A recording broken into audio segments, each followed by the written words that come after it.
Mister, stasera prima sconfitta Scandiano in questo campionato, cos'è che non è andato?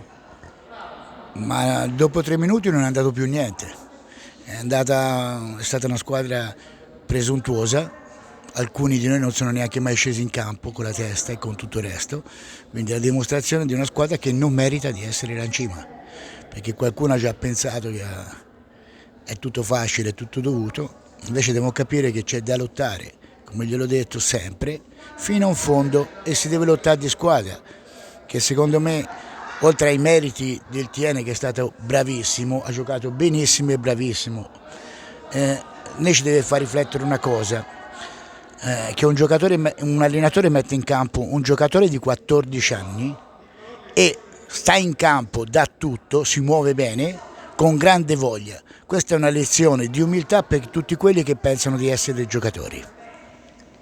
Chiarissimo, e questa partita dirai di dimenticarla subito o di tenerla presente per il futuro, già a partire dalla prossima partita domenica a San Rigo?